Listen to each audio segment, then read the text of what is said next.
Welcome back to another episode of C is for Creepy. Thank you so much to everyone for the downloads and the support that we've seen. It is so amazing getting to see all of the listens every week coming to our last 3 episodes. I can't believe we're already on X. I know. Like, the last 20-some weeks have just flown by. They really have. I was thinking about it a while ago, and I'm like, did we for real start this, 23 weeks ago? Mm-hmm. It's insane. Mm-hmm. So thank you everyone who has supported us and listened to every episode. We truly appreciate it, and you guys are the ones that we are doing this for. Well, and also for us. And ourselves. But, it's really wonderful to see that people actually listen to what we have to say. Yeah. I'm kind of surprised. It's not just us listening to ourselves talk. It's nice to know that there's people out there on the other end. Mm-hmm. All right, so let's get right into it because my case is a little hefty. What is your X? So, my X is for X-rated. Yes. I know that there was a few ideas we had thrown out about this one. So glad you picked this one. So, I did. I really waffled on it. I didn't know what angle to take it from, but I think I got a good one. I'm here for it. I hope you enjoy this. We're going to apologize now. Both of our dogs are here, so if we hear any dog noises... I'll do my best in editing, but I can only do so much. Yeah. So bear with us. Yes. Enjoy the sounds of Bowen and Zeus. Okay. So this week I am diving into the world of pornography, covering X-rated, and I'm not saying X-rated crimes. I'm just saying the title is just X-rated. So with that in mind, if you've got any children listening, you should probably just pause this and just come back to it later when there aren't kids around, just because I am going to be talking about some sensitive topics, some not so savory items, some not safe for work material. So I listen to this shit at work all the time. I just have my headphones in. Everyone thinks I'm a hunky-dory person, but in reality I'm listening to murders. You know what? True. I do the same thing when I'm at work, and they're like, wow, you're so happy. It lets me listen to my inner feelings. Nobody would know. But yes, if you have children, please come back. Not this episode. So you're saying this is one of the darkest you have covered?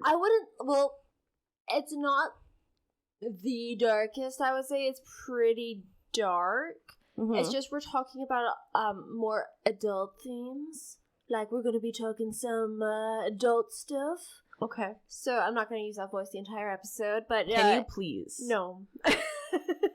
I would love you to do an entire episode in your adult-rated voice. Oh, gosh. And also in your, country bumpkin voice. You're asking a lot from me. I know. Could you, merge them together? I kind of want to try, but I don't even know how it would come out. Let's try it. Well, howdy there, y'all.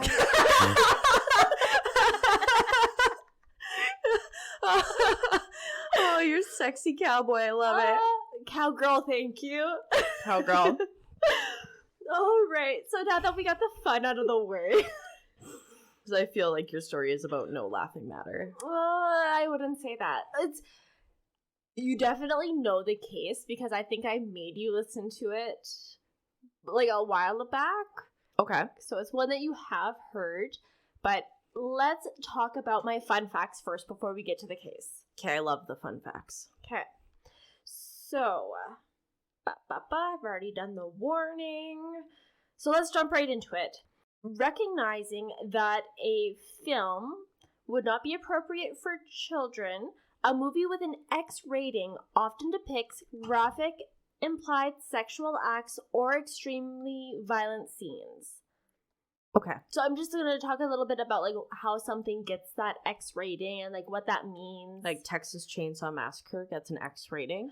No. It gets an NC-17 rating or an unrated. I'll get to it. Okay. When films were first given viewing ratings in the United States in 1968 by the Motion Picture Association of America, or MPAA, the X rating was given if submitted to the organization, but it could also be self-imposed. Many films between the years of the late 1960s to the mid-1980s featured an X rating, so these are movies such as A Clockwork Orange, Last Tango in Paris, and The Evil Dead, which I love The Evil Dead in that franchise. I'm all about that life. Okay. So, though, it was that specific time period that movies would get those X ratings. Okay. The X rating was never trademarked by the MPAA, so when pornography started to become more popular in the 1970s, porn directors would add the X rating to their films to ensure that it was known that children should not be viewing this material. Smart. In pornography, a second rating was kind of informally introduced, where the more X's, the more hardcore the subject matter would be. So 3 X's would be very hardcore pornographic scenes, and X would be some more vanilla love-making kind of stuff. Okay. Due to the use of the X rating being primarily associated with porn, other filmmakers who wanted their graphic art films distributed were having issues with their movies being taken seriously. So newspapers wouldn't publish advertisements for these films.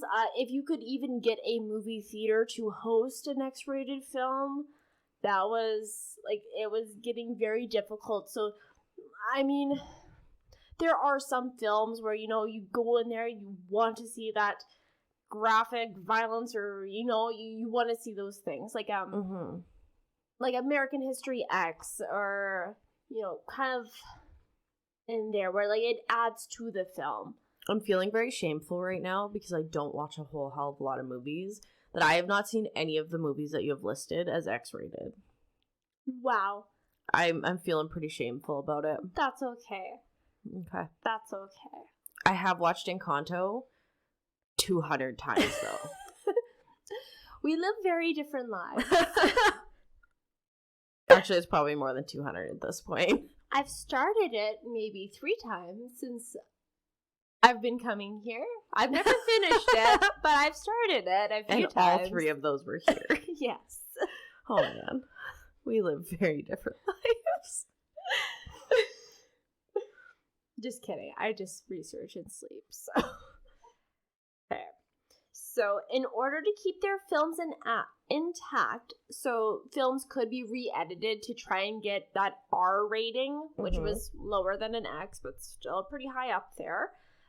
Many movies in this time were released as unrated, with the warning that the film was not meant for children. Finally, in the 1990s, the MPAA trademarked NC-17 to use in the place of the X rating, and it could only be given by the organization. Oh, so the X rating was kind of stolen by the porn industry. Well, it wasn't stolen. It wasn't trademarked. It was just, it overtook.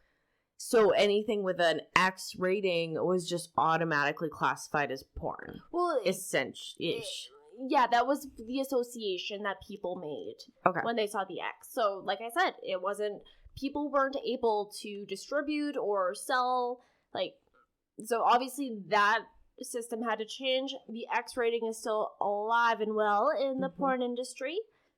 So, it wasn't until the 2000s that the MPAA also included explanations before a film for why the movie has the rating that it does. So that's the strong language, sexual scenes, drug material, that kind of stuff. So that wasn't started until the 2000s, but I didn't know that. I didn't realize that it was that recent that started. Yeah. So I just thought that was fun. That's interesting. Okay. Now that we have the history of the rating out of the way, let's talk about pornography. With the fancy and formal rating system we now know, there are different strokes for different folks. some... You are full of bad jokes today, and I'm here for it. I was like, it's too good not to use. I'm here for it. Okay, so some people enjoy softcore, gentle lovemaking, but on the very other hand of the spectrum, there is also a market for those who derive pleasure from watching acts of violence, degrading, or immoral in nature. Which, you know what? There's nothing wrong with your own quirks. Or kinks. Like, we're not here to kink shame by any means, as long as everybody involved is consenting and... A happy participant. Yeah, enthusiastic participant. Yes. Yes. Enthusiasm is key. Not limp dick energy. If it's limp dick energy, it's a no-go. Okay. Fuck, my mother-in-law listens to this. Well, that's why I said it. Okay. Hi, Lori. Okay. So since this is a true crime segment, I'm going to be diving into the darker side of porn. While some of the participants are compensated for their roles in these films, there is still an abundance of abuse, exploitation that takes place in the industry. In fear of being blacklisted and no longer being able to work in the porn industry, many participants lie about the scenes being consensual. So that's like a porn star signing up, or not so much maybe a star, but like especially with newcomers to the scene, they'll sign up to do a scene and it'll be like, you should do this, you should do this, you should get slapped, you should get spit on, you should do these things that you're not comfortable with doing because it'll make the shot. So these girls aren't, or men I should say as well, these people aren't consenting necessarily, but they're being pushed, they're being coerced, and sometimes it goes too far where these people are actually being injured or in some cases raped, or, you know, it goes on from there. This also does not include those who are tricked, coerced, or trafficked for pornographic purposes. Like in other acting, sometimes the director is looking to achieve an authentic reaction that can only happen when the victim has no idea what is going to happen to them next. That's horrible in a workplace environment. It's horrible anywhere. You should, if you're doing a scene where you've got to trust your participant, like where you have to trust that person. So. Yeah, it's really icky. But like, if you think about it, this is their workplace. That doesn't mean... No. I know. Like, there should be a form of respect. Absolutely. That's disgusting. Absolutely, yeah. I'm not here for it. No, not a fan. There are also extreme legality issues when underage performers are coerced to lie about their ages, in essence making child pornography that is distributed claiming that the participants are of legal age. I wasn't going to go here, but I'm going to go here. So on like these porn websites, it's like hot teen girl, hot young woman. Like, I'm sorry. Are we just like playing into people wanting girls, children? I don't know, I find it really icky that like every second video on Pornhub is like teen girl and stepdad, and it's like, come on. I'm really not a fan of like how they're trying to keep that taboo alive of the incestuous porn. Like, okay, thank you for adding the stepdad, it's still creepy. I don't need my stepbrother, thank you. That's still gross. Right. But, okay. Not here for it either. I don't... Now it makes me question, like, are they actual teenagers? Well, and that's sometimes, they're...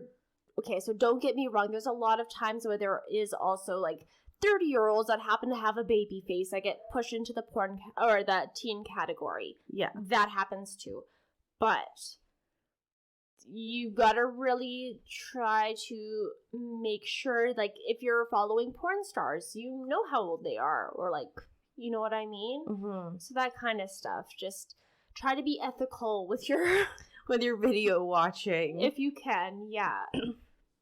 So when considering these facts, it is impossible not to realize that these pornographic materials exist because there is a market for them, often creating a fantasy world where these victims are agreeing to this abuse.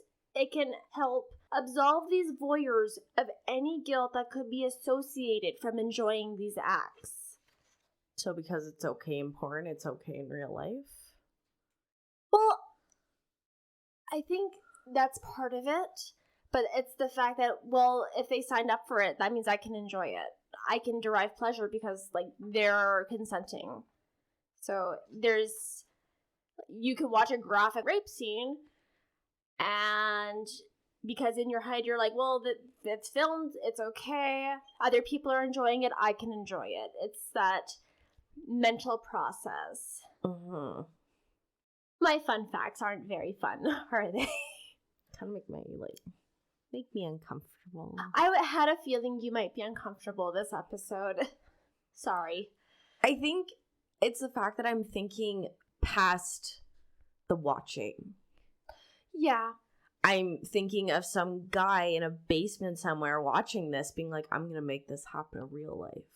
So it's funny you bring that up. And this is why. This is why I'm uncomfortable, Elyse. So let's take a gander at the link between porn addiction and violent crime, specifically looking at any possible links between violent offenders who are known to watch violent porn. While most believe that violent pornography isn't the cause of a violent criminal, it has been found that this genre of porn can encourage those who are already predisposed to committing violent acts. It is important to remember that what takes place in pornography is a fantasy, and since most reasonable people know and accept this, they are able to watch depictions of darker sexual acts without wanting to ever act them out. Mm-hmm. When looking into porn addiction, it seems that there can be a correlation with vanilla acts no longer being enough to excite a person, so they turn to more extreme porn, which can depict taboo or dangerous acts in order to feel that rush or excitement. Mm-hmm. So you get that dopamine hit, and soon a naked body isn't enough. Soon you need something more in order to achieve that same dopamine rush. Mm-hmm. Many people who have these porn addictions can lose attraction to real-life partners, suffer from porn-induced erectile dysfunction or depression. While addictions are not taken into account if the person has violent tendencies, when considering that porn can inflate hostile masculinity, so in this case that means the desire to forcibly dominate.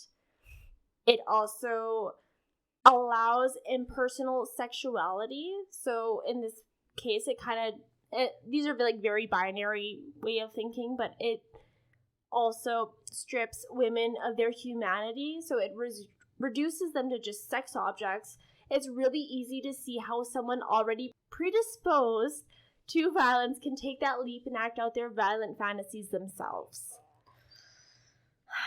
Okay. Now on to my case. Fuck, we're not even there yet, and I'm already uncomfortable. Okay. So I originally went looking for cases of either like participants in pornography committing crimes, or like crimes that were involved with porn, or like snuff films. I was trying to look of something like video related, but I wasn't really having any luck. Nothing was really sticking out.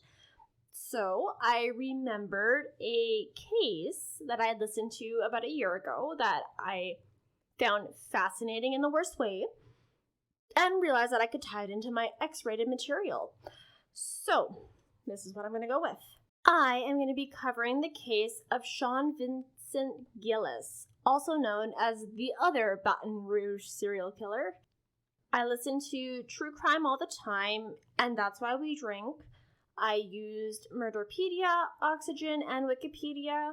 There was also a really helpful timeline done by Radford University that I found. So Okay. yeah, lots of research. It was really interesting getting to do a deep dive. Sweet. Gillis was born June 24th, 1962 in Baton Rouge. Born to Yvonne and Norman Gillis, his father abandoned the family soon after his son's birth.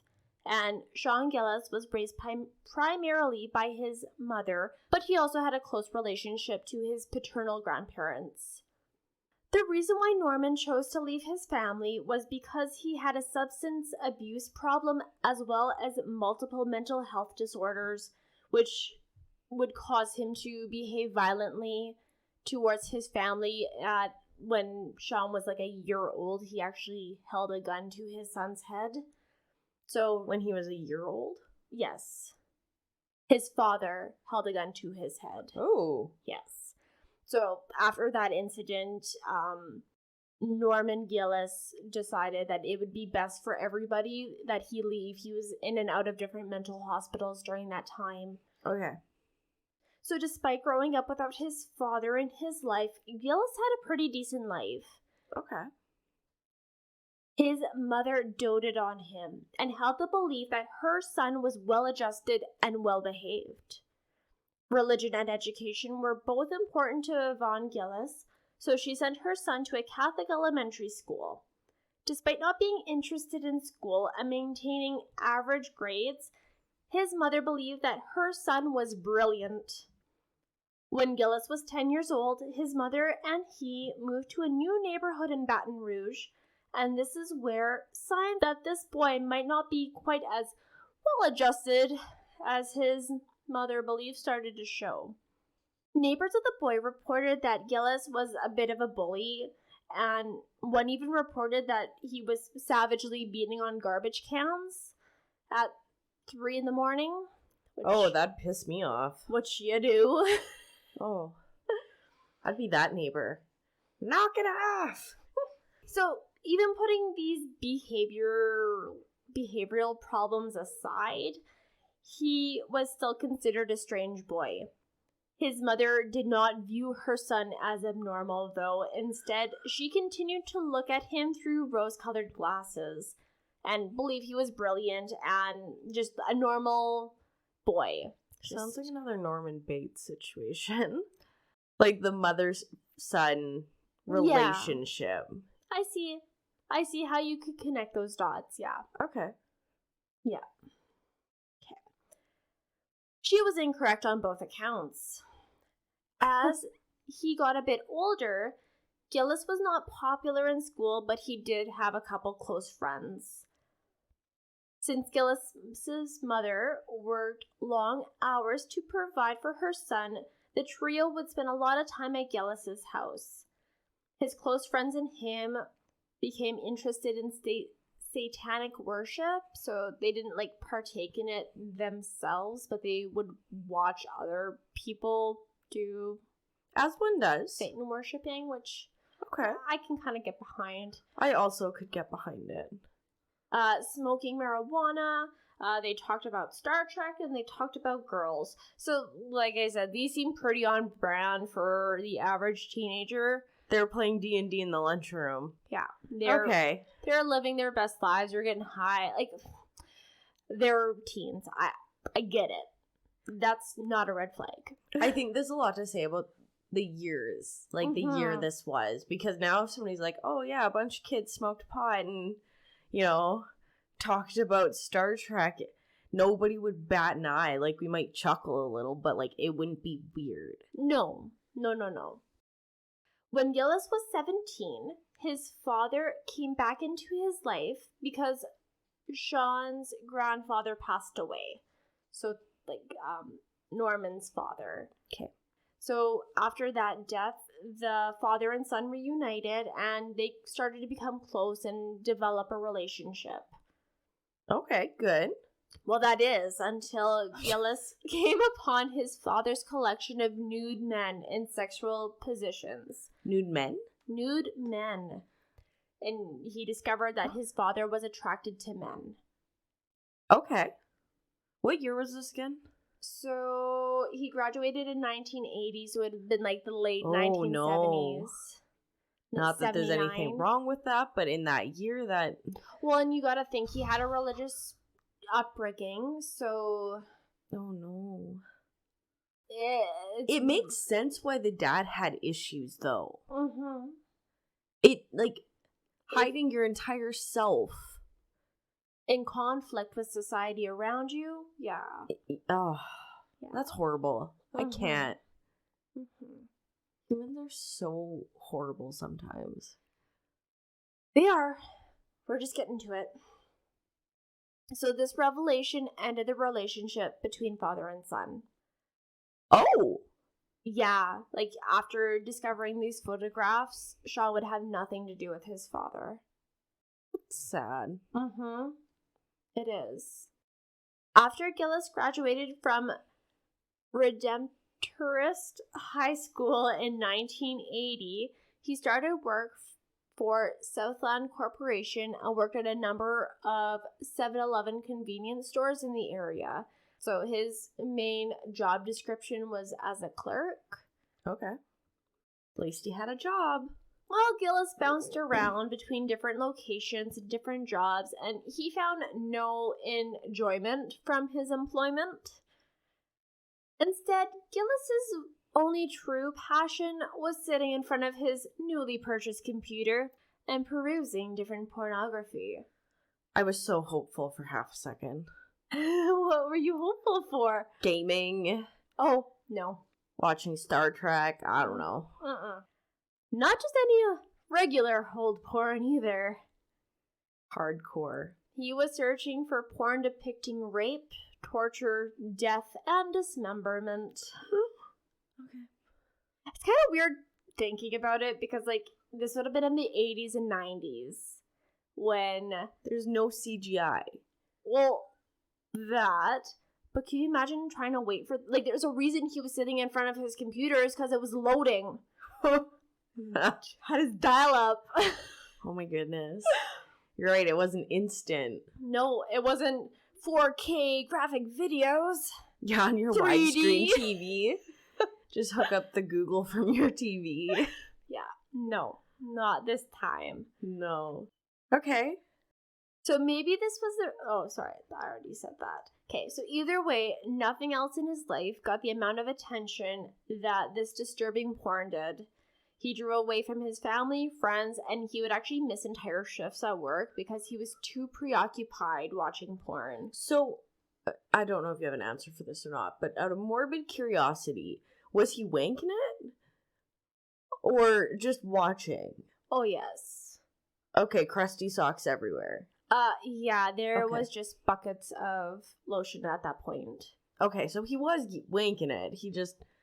Because I think that makes me feel just a smidge better than if he was creepily watching it.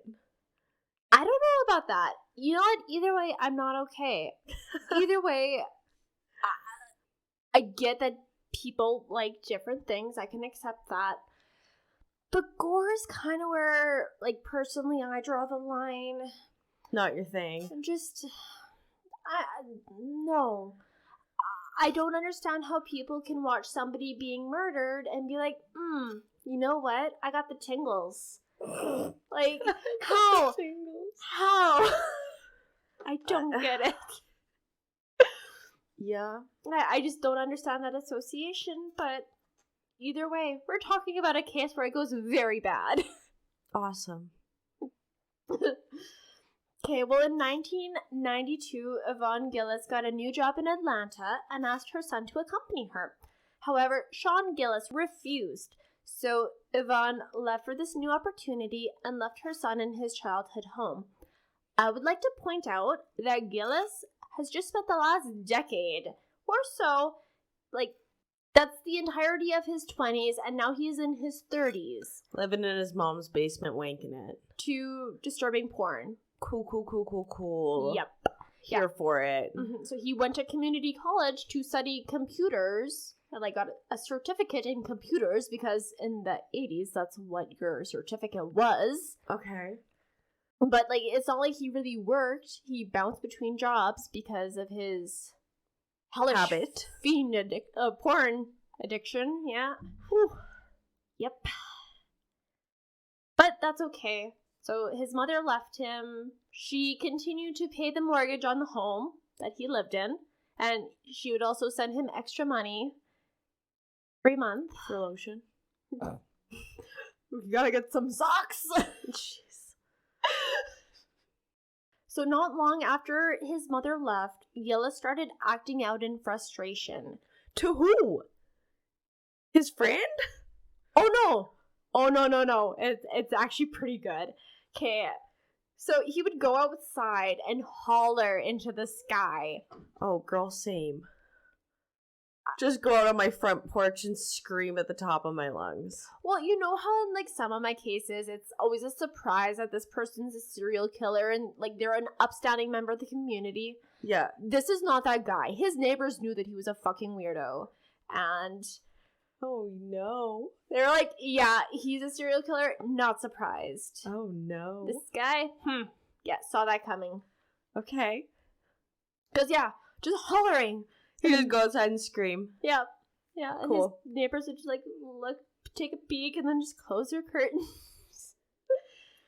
He was caught peeping into a female neighbor's house. And when he was caught, he claimed that he was looking for his lost cat. Did he even own a cat? I don't think so, and I'm wondering if maybe that was a euphemism. One night, Gillis was arrested after banging on garbage cans loudly, and when asked by police why he would do such a thing, the soon-to-be killer responded, quote, "Because I don't have a girl." Not with that attitude. Yeah. Like, I'm sorry, Jeff would get a swift kick in the teeth if he was kicking garbage cans at 3 o'clock in the morning. And peeping into other girls. I don't know. I wonder even if he was peeping into my own window, I'd be like, the fuck are you doing? How'd you get up so Get a job. Go do something. So after a couple of years of living on his own in his mother's house, Gillis met a woman and formed an attachment with her. Oh no. Okay, I don't know if I'm going to be able to pronounce her last name, but I'm going to try my best. Terry Lemon was introduced to Sean Vincent Gillis by a mutual friend who said that the pair had a lot in common, including a shared love of sci-fi and Star Trek. Oh, I was really hoped that you were going to say porn and wanking it. No. So they collected rock albums and they bonded over each other's shared interests, which, like, if you're going to start a relationship, you should have stuff in common. Mm-hmm. Yeah. Early on during their relationship, though, the couple had a quarrel, and Terry actually slapped Gillis. The now 31-year-old man did not respond back with violence, but instead started to cry. Oh. Terry felt terrible afterwards and promised to never act in violence ever again, and the couple became closer and they stayed together. Okay. Which, don't hit your partner. It doesn't matter if you're a man, woman, they, them. Doesn't matter. Just don't hit anybody. Keep your hands to yourself. Unless it's consensual. Fair. Okay. So now that Gillis has a girlfriend, it seems like his troubles would be over, right? No. I mean, he started to receive the female attention that he craved since his mother left him. But he's an addict. Well, interestingly enough, the same year that he got a girlfriend was also the same year that he killed his first victim in 1994. Okay, I gotta know. Plot spoiler. Does she survive? She does survive. Nice. Yeah. Am I gonna regret that comment? You're not gonna regret it. It's just, we'll get to it. I just have issues. Obviously. Obviously, we have a murder podcast. I mean, yes. You're not wrong. All right. On March 21st, he assaulted 81-year-old Anne Bryan while she was at home. And this home was located in a retirement community. I really feel like we need to film some of these. Like the really bad ones. Because sometimes I have no words, and I feel like my face describes my feelings better than words would. I love your faces. They make it so worth telling you these stories. Okay. So the building was across the street from the convenience store Gillis was working at, and it was also mere blocks away from his home. 81? So the really interesting thing about this guy is he does not have a type. So serial killers usually have, like, within a very specific demographics, a specific set of parameters. He defied age. He defied ethnicity. So he killed both Caucasians and African American females, and their age did not matter. Wow. So as long as they had a vagina, yeah, they were fair game. A target. Oh. Ew. Well, later he starts to develop like a bit of an MO, so he eventually starts to target sex workers, and like his justification for that was because they'd be easier targets, unfortunately. That and less people would go looking for them. Yeah. So, but like that was his only MO that started to form. Anyways, back to Anne. She had left her door unlocked while waiting for her nurse to stop in. And unfortunately, Gillis saw his opportunity and took it. So allegedly, his intention was just to rape the 81-year-old woman. Just. Yeah. Just. Okay. Yeah. But when he started to touch her, Anne started screaming for help, and that's when things escalated. He violently murdered her by slashing her neck and repeatedly stabbing her. So, like, this attack nearly decapitated the woman, nearly disemboweled her. Like, it was estimated that she had been stabbed upwards of 50 times, with the majority of the stabs being to the breasts and genitals. Oh, fucking God. Yeah.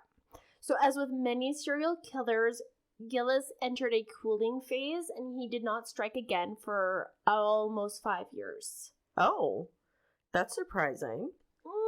So usually, if there is a cooling period for a serial killer, the first one, usually there is a longer time in between the first to the next one. Usually, like, that first one, there's such a rush that they actually did it, that's enough to keep them sustained on those memories. Okay. Yeah. So during that 5-year time period, Terry moved into Gillis's house, which his mother was still paying for. You're really holding on to that one. I love it. I have issues. Gillis was a frequent drinker, which Terry was not a fan of. The couple did not frequently engage in romantic congress, allegedly only having sex a couple of times during their relationship. Okay. And this upset Terry, which, understandable. I don't blame her. Did he rape his first murder? That I am not entirely clear upon. I'm sure that there was sexual gratification. I do not know if there was actually a rape done, completed. Okay. When she learned of Gillis's porn addiction, she chose to let the issue go and continue on with their relationship. So here it's unclear if Terry knew the exact type of pornography that Gillis was getting off to, but it has been documented that in 1995, Gillis showed Terry a website which featured pictures of dead women. Ooh. Once again, even though she found the website disgusting, Terry let it go, since Gillis claimed he found it funny. Which to me is Red so flag. much worse. So much worse. You find this funny? These are dead women and you find it funny. How did you just stumble across this website? Like, I'm sorry. What? Yeah. So, like, I mean, I've come across, like, during my research, I've come across crime scene photos. Okay, but you were actively looking, unfortunately, for it and stumbled across it. Yes. But to think that, like, there's pictures of dead women out there and to be like, isn't this funny, honey? Look at this. Look at how humorous this dead woman is. Well, is so fucked up. And the fact that a woman with him could be like, Well, it's his thing. He finds that kind of stuff funny. I think we're forgetting in 1995, he would have had to put some effort in. Mm-hmm. Because, like, don't get me wrong, I could go on Reddit right now and find many crime scene photos of dead people. Yeah. It would take me a whole 12 seconds. Well, I mean... Actually, you know what? I suck at Reddit. It would take Jeff a whole 12 seconds. I could probably find it real quick. But I would never, like, be like, haha, look what I found. Yeah. And actually expect someone else to find that funny. Mm-hmm. Like, I send people memes and they're like, huh, nice. No. I don't get where his head was thinking sharing that. So we'll kind of get to it. I don't want to give it away, but I've just got issues with their relationship. Like, he's a giant walking red flag. Yes, he is. So, as I previously mentioned, Gillis did strike again. He killed his second victim January 4th, 1999. What is interesting about Gillis is that he did not have a particular type of woman. He just wanted easy targets. Mm-hmm. Since Terry worked the night shift at the convenience store, it gave Gillis all evening to go hunting for potential victims. His second victim was named Catherine Hall, who was a 29-year-old sex worker. Gillis lured the woman into his car after propositioning her for payment for oral sex. Once in the car, however, Gillis attempted to murder her by strangling her, and this is awful. He used an industrial zip tie. Ooh. So this is my new fear. So what he would do is he would have the zip tie prepared, so it was like just like a loop, and it's big and long, so it's big enough to fit over a head, and then you just rip the cord, and then there's no getting it off. And like, he was so proud that he thought of this way to kill women. He's like, this is so easy. Unless they have a knife or scissors, there's no getting out of that. I hate you. So enjoy that new fear. Like, I know. Oh, I know. We'll I kind of need a moment to collect myself. That just seems like the worst way to be strangled. To be strangled, yeah. I would agree with you. Because there's no fucking hope. No. No, there isn't. There's none. No. Ooh. There's no, like, short drop and a sudden stop. There's nothing. There's no fighting back. Like, you can't pull it loose. It's... Oh my god. He's a fucking crazy person. You're just picking that up? Well, no. But, like, that's a special kind. I know. Of horrible. We'll get... Like, we've got so much more to talk about. So, I hope you've collected yourself enough. Catherine did survive this attempt. The first time, she, like, attempted to flee because I don't think it was, like, quite tight enough to completely block her airflow. So she, like, attempted to flee. However, Gillis did capture her and stop her 16 times. So close. So close. Once dead, Gillis undressed Catherine's body and mutilated it. Afterwards, he went to a second location where he dumped the body under a sign which read, "Dead End." This was thought to be intentional, almost as if Gillis was playing a game. Catherine's body was found by hunters the next day. After a thorough search of her body, police found a game-changing piece of evidence. So I found this disgusting, so brace yourself. Okay. Police found a pubic hair in Catherine's mouth, and it had the bulb attached. Like the hair follicle bulb. Like it got stuck in her tooth or something? That's what I imagined. But all I could think was like, Which is awful, but it's like, oh, that's just gross. Mm-hmm. Poor woman. Yeah.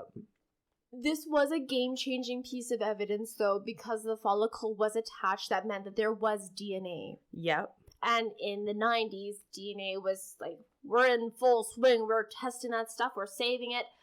There was no matches in the database. Mm-hmm. But still DNA. So they saved it, kept it for later. Mm-hmm. Okay. Super valuable. There was a much shorter cooling off period between Gillis's second and third kill. I'm sorry, how did he mutilate her? So it's mostly different stabbings and slashings of the body. Okay, it's not like he cut her up into bits and... We'll get to it. Fucking God, Elyse. Oh.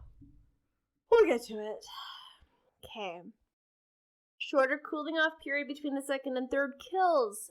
His third target was chosen after Gillis saw Hardy Mosley Schmidt running. Hardy was another change in his MO, as she was a 52-year-old woman married with 3 kids, and she lived in a nicer neighborhood. Oh, okay. So, after seeing this woman run, he was like, I'm gonna kill you. He stalked her. This is the only for sure time that he stalked a woman in order to kill her. So he watched her for about 3 weeks. Holy shit.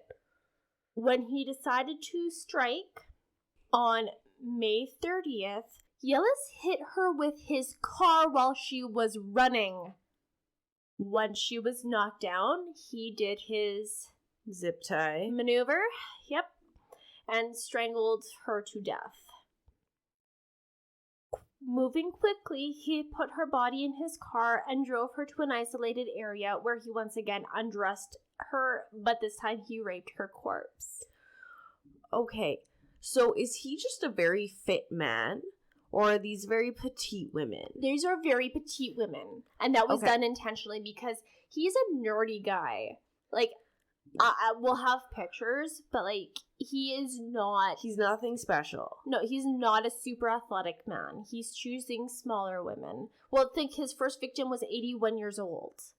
Like, yeah, but that could have been just strictly easy. Like an easy target. Yes, but, like, I mean, even though she was athletic, like, Hardy over here, she was athletic, she had a same pattern, right? She was able to know where she was going to be from following her. Mm-hmm. So, like, even though she was athletic, he took her down with his car. I was more actually thinking, like, how did he quickly move the body? I mean... That's dead weight. Like, you have to either be really strong or they have to be very petite women. Or your adrenaline's going. Yeah. You get that rush and you can do feats that you wouldn't think possible. Okay. But yes, they were primarily petite women. Okay. Well, I'm just thinking, like, if he took down a 170-pound bodybuilder... There's no hope in hell of him dragging them. That will not be quickly. No. So that's why I was like, either he's jacked. No. But. No. Oh, he's jacking, but he's not jacked. I'm sorry, I gotta try and make it light where I can. We're on number 3 today. Continue, my friend. Okay. So this is also super duper gross, but Gillis actually kept Hardy's body in his trunk and drove around with it for a few days. Was it at least winter? Well, Terry noticed the smell and was like, that's strange. That's kind of rank. And Gillis said, oh, well, I hit a squirrel. And that's how he passed that smell off. And also the blood on his... Oh, yeah, because that would come from a squirrel. Yep. The actual fuck.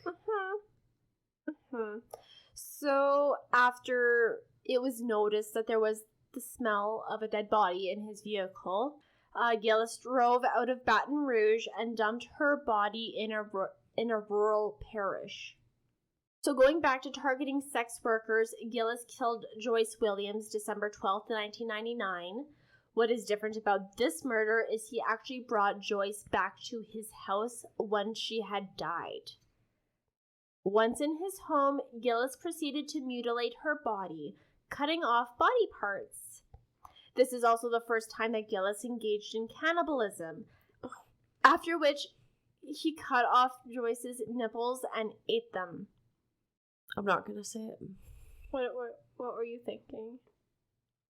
That would have the texture of beef jerky. Okay, yours is better than what I first thought because of, like, the color and the shape. I was like, just like bubblegum. Ew. I know, but Ew. I know. That was just...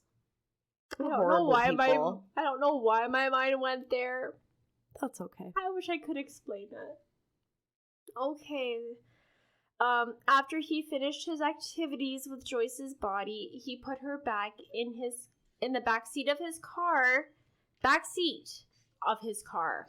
He put her back or her bag? He put her body in the backseat of his car. He went to go pick up his girlfriend from work. So I'm assuming he was smart enough to cover her up since Terry didn't suspect anything. But that's where this kind of stuff that he's doing. So first he shows Terry the pictures of the dead body. Then he drives around with a dead body in the trunk. And now he's driving around with a dead body in the back seat. I don't know if, like, maybe he enjoys thinking that he's getting away with it and, like, has Terry there to, like, that's just so oblivious that doesn't realize what's going on. But in his brain, he's like, look at me, I'm so smart, I'm so, like, she doesn't even suspect me, and there's a body in the backseat. Like, I'm wondering if it's that kind of power move. What woman gets into a vehicle and doesn't check the back seat? Well, that's why I'm hoping that, like, her body was covered. Yeah, but like, on, like, maybe on the floor? Maybe. Like, that's my... I would notice a body covered in the back seat of a car. I would hope so.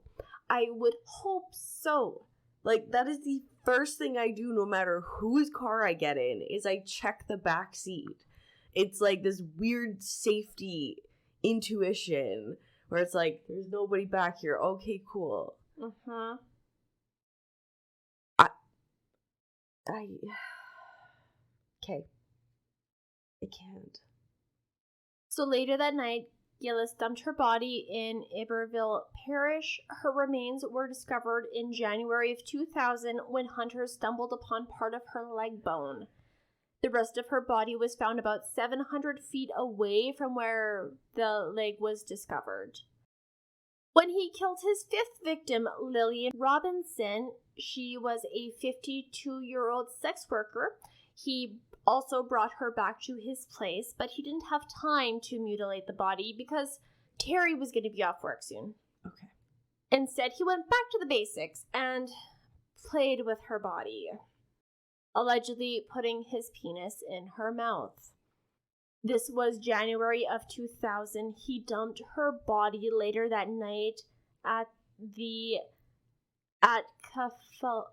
Kafalea Basin, which is, like, pretty much just a swamp. Mm-hmm. Her remains were not found until March of 2000 by fishermen. October of 2000, he tried something different with his sixth victim. After killing 38-year-old Marlon Nevels, he brought her home once again, and he allegedly showered with her body. He has no respect. It's so weird how he is experimenting so much with the bodies. Yeah. Like, usually most killers have a very clear MO, have very clear ideas of what they want to do, and this guy is so all over the place. It's like he doesn't know himself, or maybe he's been exposed to too much different mutilation and he doesn't know exactly what to do. But he was also obsessed with serial killers. So he might, allegedly, maybe he's just trying to throw off his scent? I don't think so. No. I think that he's doing these things for him. Okay. Like, there's definitely that sexual... gratification? Thank you, that's the word. That he's getting from these acts. Okay. But, like, he's just so unsure of what to do, and he keeps escalating, much like with porn addictions. He keeps escalating the different things to do. Okay. He left her body in plain sight on top of a levee beside the Mississippi River, where it was found by a man walking in the woods. And that's another thing, too, is he does, like, when we're talking about body disposal, usually, like, if a killer feels any sort of remorse, there's covering, like, you know, there's signs. He doesn't do that. He puts them on display because he's proud. Mm-hmm. He does not see them as humans. They are sex objects. Yeah. For his gratification. That's very scary. Gillis entered a cooling phase again after killing Marilyn and would not strike again until 2003. So although he wasn't murdering anyone, sex workers were still being killed frequently. That is because during this time, there was another serial killer operating. Oh my god. Named Derek Todd Lee. And he also targeted sex workers. It is reported that Gillis admired Lee's work and kept newspaper clippings of his murders. So I don't know if this came from a place of admiration or of competition. Mm-hmm. When Lee was apprehended on May 27th, 2003, the police department thought that they would be able to close all of these cases against all of these different sex workers, except the DNA found did not match Lee. Oh. So unbeknownst to police, there was actually like 4 different serial killers operating in Baton Rouge within like a decade. Holy shit. So they found 2. They found 1 and they're on the trail of a second one. Yeah. In October of 2003, the now 41-year-old serial killer targeted his 7th victim, named Johnny Mae Williams. Johnny Mae was 45 years old and she was a mother of 3, and she turned to sex work to help provide for her family. Mm-hmm. So unlike previous victims, Johnny Mae actually knew Gillis. They were acquainted, and Johnny Mae actually cleaned Gillis's house. She was paid to clean his house on a few occasions. Oh. So there was a connection there, which is another break, because this guy has made a very big deal of not getting caught by targeting people that he doesn't know. Mm-hmm. Well, Gillis picked the woman up in his car like previous victims, and he drove her to a secondary location where he beat, raped, and strangled Johnny Mae with the zip tie. Holy shit. This time, Gillis cut off both of the now deceased woman's hands, which he kept. And it was really gross. I heard that he painted the fingernails and kept them. No. He also posed her nude body in various positions and took multiple pictures of it. Oh. When he finished what he was doing, he left her body out in the open on an embankment. His 8th and final victim was named Donna Bennett Johnson. She was a mother of 5, and she was 43 years old, but she also had a substance abuse issue and was a sex worker. Gillis had been driving around hunting for a victim on the night of February 26, 2004, when he found Donna.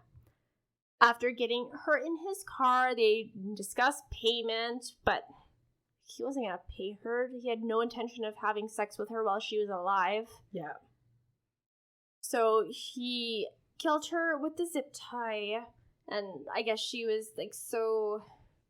She was on a substance, so it took her a minute and a half to die, and her last words were, "I can't breathe."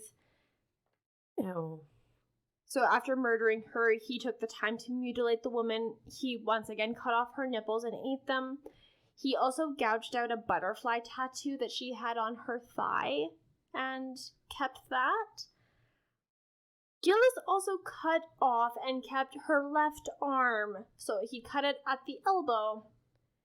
Reportedly, he used that portion of the arm he kept in order to masturbate with. He has so many different categories. Mm-hmm. Like, we've got trophy killer, we've got... Necrophilia. Cannibalism. Yeah. Like, he's all over the place. Mm-hmm. Holy shit. Mm-hmm. No, he is the worst. Okay. He's the worst. Well, now he's taking pictures, so he's also, like, online, I'm assuming. I don't know if he's posting them online for sure. I've never, like, from what I've found, I wasn't able to confirm that. Okay. Is it possible? Maybe.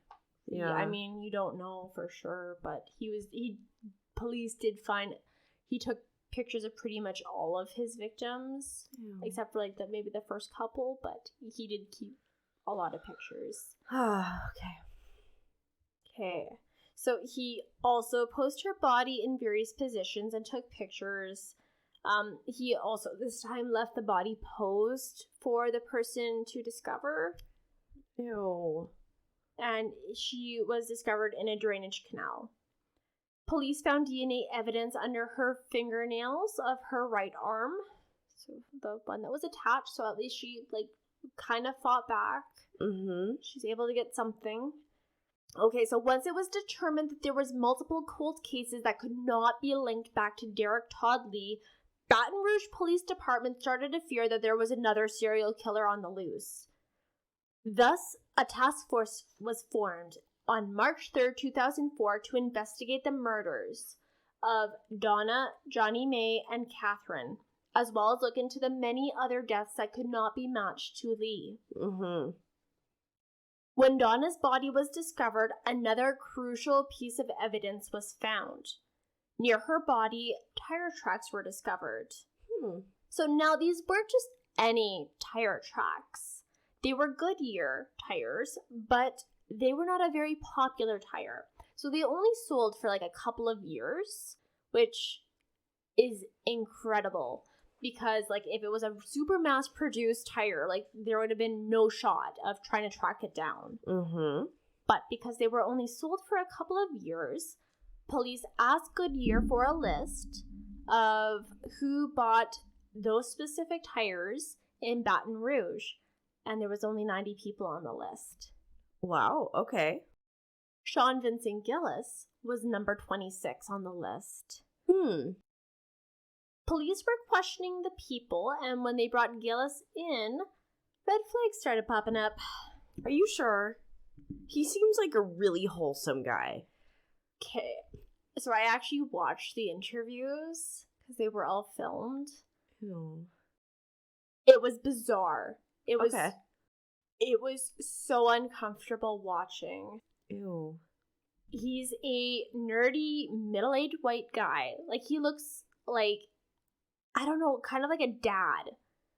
You know, like, he's got the glasses, he's got a mustache, and he, even watching him, like, everything that I read was like, oh yeah, he's so sure of himself. He was convinced that the police had no idea it was him. Oh. He was so confident and so sure of himself. Wow. But the fucking guy would not shut up. He dug his own grave? He sure did. So he didn't think that he would let anything slip. He thought that he was being like... He thought that he was playing their game and he was winning. Oh. So, like, for example, they're like, okay, well, your tire tracks match ones found at the crime scene. And he's like, well, I might have been there, but I was there a week ago because I had to take a leak. Okay. Your house is like a 5-minute car ride. Why would you turn down this road to go pee when you could go home to do that? You gotta go and you gotta go. Well, and he also said that it was a week before, but it had rained heavily during that week time period. And there's no way in hell that the tracks that they found were not fresh. Yeah. So you're a fucking liar, you dumbass. So Gillis also voluntarily told police that Johnny May and him had a connection, which was also very dumb. Mm-hmm.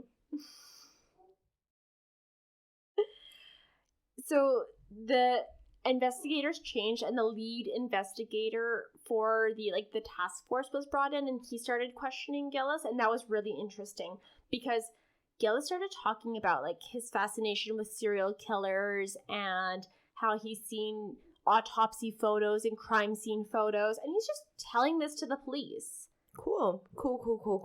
And the detective's like, bro, what the fuck are you doing? Mm-hmm. You are so suspicious right now. They already had a DNA swab from him, and at this point they're like, you've got to be the guy. Let's stall. Let's keep you talking. Yep. Until their hope was that they could get that match before they had to release him, because he's not under arrest right now. He's just being questioned, so they cannot detain him. Mm-hmm. So he talked for a while, but eventually he got bored of talking, and police had to let him go. But I will say it was very weird watching how animated Gillis would appear and how he would sound when he was talking about these different serial killers. Cool. He's like, oh, the Dahmer case, that one's so fascinating, you gotta think. He was so into it. He was referring to, instead of saying Dahmer, he's like, oh yeah, Jeffrey, he did that. Oh. Yeah, really intimately fond of these guys. Oh. Yes. So honestly, if you want to be disturbed, I would recommend that, because it was very weird to watch. So he would not confess to the crimes. He asked to be let go, and they let him go eventually. Mm-hmm. The analysis was complete at 10 p.m. of April 28th, 2004, and the results were a match. Mm-hmm. So a SWAT team was called in to take Gillis into custody, and at 1 a.m. the following day, SWAT broke down his door to take him in. It was one of those battering rams where they just donk. Yep. Where they burst open, which, yes, love that. So the couple had just gone to bed, and SWAT was kicking their door down. And nice. Handcuffing Gillis and leading him away. And Terry's like, the fuck? What's going on? And Gillis was like, I'm sorry, to Terry. Oh. And Terry's like, what the fuck is going on? And even one of the officers was like, you didn't know? You're living with a serial killer. Jesus. Terry could not believe that Gillis was going to prison, was being arrested for this. She was like, you've got the wrong guy. There's no way that it could be him. Mm-hmm. He's a sweet boy. Back in the interrogation room, Gillis was encouraged to confess. Mm-hmm. He started telling the police about the monster that he is. And, he referred to himself as a monster. Okay. He then went into detail about how he murdered these women and how proud he was of the method he developed to kill. He used sound effects and motions to illustrate how he did this. So he bragged about the murders, and he started confessing to additional murders as well. And he would not shut up. And he gave so many details that were pretty excruciating for the people that had to listen to him. And you gotta think, you can't display how disgusted you are with some of the stuff that he's saying. Mm-hmm. You gotta just sit there and let him talk to try and get as much detail out so you can prosecute him. Yeah. So they had to sit there and just listen to everything that he was saying. So, for example, when asked about Catherine Hall, his response was, quote, I wanted to see what her butt looked like sliced open, honestly. End quote. So there was that documentary done, which shows a lot of his interviews, and just watching him talk with such enthusiasm and like such passion and like animation. Ew. It's really fucked up. And like, if you do want to watch it, I just typed in Sean Vincent Gillis documentary, and it was like the first one that popped up. So Okay. I'm not telling you what to do. If you want to, it's out there. Okay. So after looking into all of the murders he had confessed to, police had to accumulate evidence in order to determine which murders could be prosecuted. Unfortunately, despite his confession to all of these murders, the majority of it was actually inadmissible because he had asked for a lawyer and then just continued to keep talking. Because a lawyer wasn't provided to him at that time, that was considered inadmissible in court. That's not their fault. But what they're supposed to do at that time is stop any interviews and get a lawyer in. Oh. Once you ask for a lawyer, the police can no longer ask you questions without their lawyer present. So because of that, all of those were inadmissible. However, he was indicted for the murders of Catherine Hall, Johnny Mae Williams, and Donna Bennett Johnson. He finally stood trial July 21st, 2008, and was found guilty after 3 days of trial. Okay. So prosecution had tried to get the death penalty for him, but because the jury was in a gridlock, he was sentenced to life in prison. And since then, he has done other confessions to his other murders, so he does have multiple life sentences on. He is not getting out of jail. Okay. Gillis is still alive and is currently incarcerated in Louisiana State Penitentiary, serving multiple life sentences.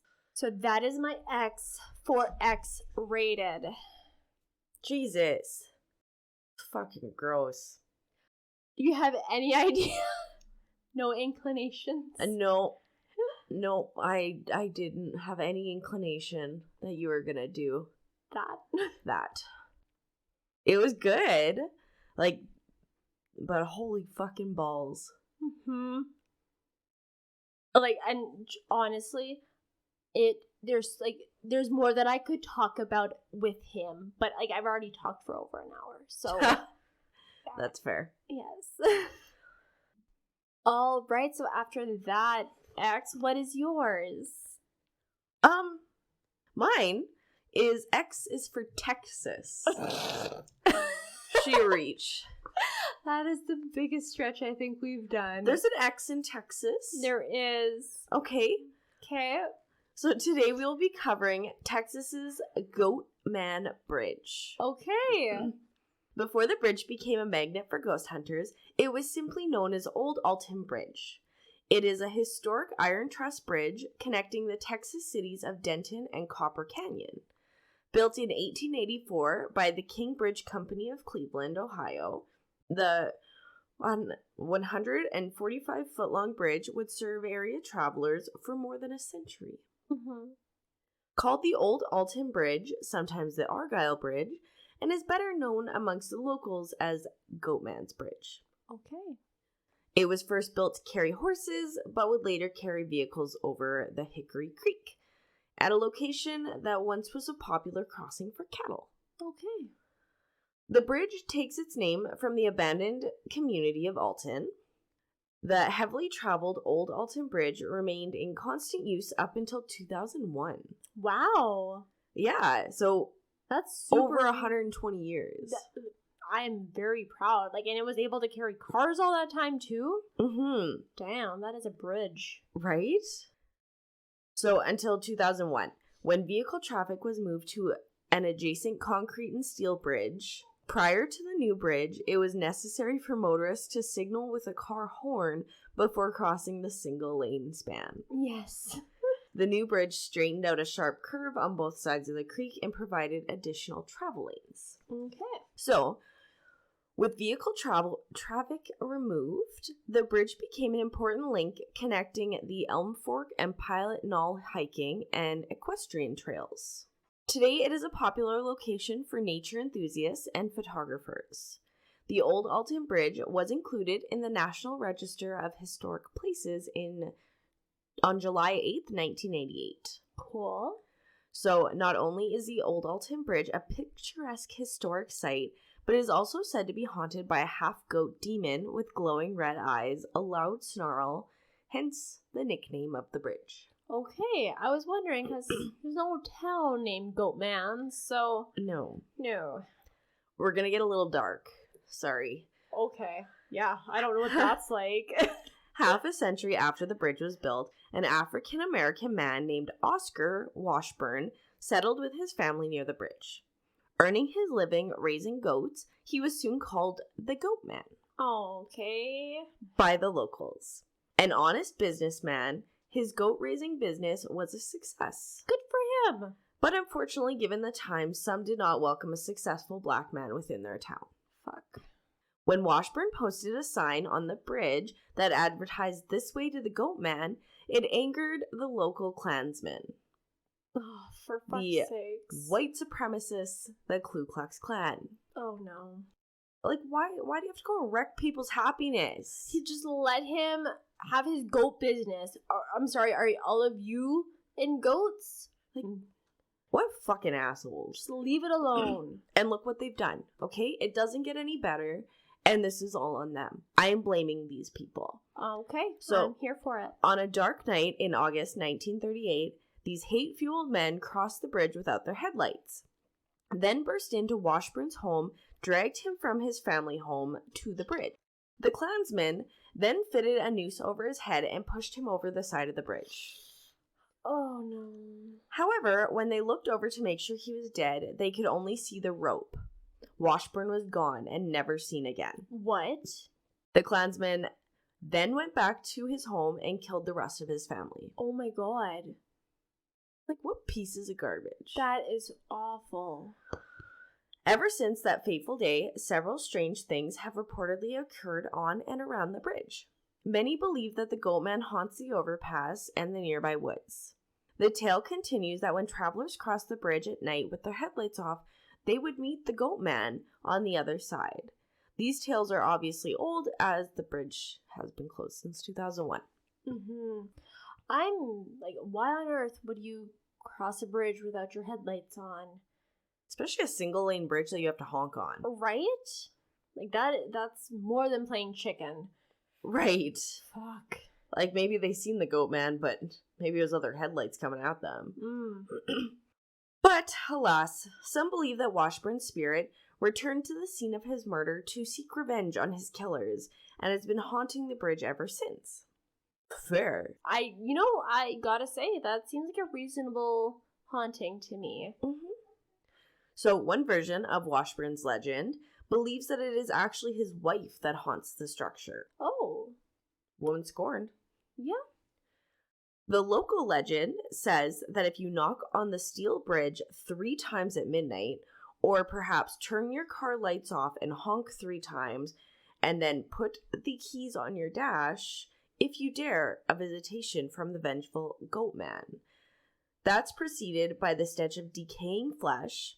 Numerous reports tell of unholy glowing eyes that burn red from the darkness, eerie glimpses of a large snarling goat-headed man-beast stomping in the wooden shadows, or a frightening apparition of a maniacal satyr carrying the heads of goats or humans in its hands. Oh, damn. I don't know. I wouldn't want to see any of those, but I would especially not like to see something holding something else's head. I agree. If I had the option. I don't know if I would tempt that fate, honestly. No, 100%. Why? Like I said before, like, just driving without your headlights on is risky to begin with, but the chance of also seeing that? No, thank you. Right? I'm good. Witnesses have reported sightings of a goat-like beast with glowing eyes. Others have claimed to hear the sounds of hooves galloping on the bridge behind them, and a growling voice ordering them to get off the bridge. Oh no. There have been accounts of people being attacked by the half-goat demon. At least one person who visited the bridge with a friend claimed they heard the growling voice. After the witness ran away, their friend who had remained on the Goatman's bridge appeared to be dragged to the edge and thrown into the river by an unknown entity. Oh my god. There have been several reports of abandoned cars that have been found near the bridge, with their occupants missing and never being found. Oh, that is creepy. People just straight up fucking disappearing. Oh, I don't like that. I don't like that either. That's wild. Yeah, so reports have seen a ghostly man herding goats over the bridge, while others say they have seen an apparition staring at them, holding a goat head under each arm. No, not a fan. You know what? I would be okay seeing a man herding goats. That would be okay, but still not a fan. Yeah. I just want to drive. I just want to get from point A to point B. Right. That's all. So tales of strange noises have also been described, including the sound of horses' hoofs beating on the bridge, splashing in the creek below, maniacal laughter. Maniacal? Yes. Okay. I like maniacal, but maniacal. I was laughter. wondering with, I'm like maniacal, like chains? Man-aya-kel. Oh my god. An inhumane like growling coming from the surrounding woods. Ooh, nope. Visitors sometimes tell of seeing a mysterious light in the area, car doors locking and unlocking on their own, and numerous vehicle breakdowns in the area. See, that sounds like aliens. Or is it a demon? Yeah. According to legend, if you visit on Halloween and honk your car horn twice, visitors can see the Goatman's glowing eyes. And the Goatman is evidently not alone. Other reports tell of a woman's spirit who wanders the area, allegedly searching for her lost baby. Oh no. So I did see some reports that maybe it's La Llorona. Oh, you gotta cover her at some point. Oh, I know I do. So excited for that one. Mm-hmm.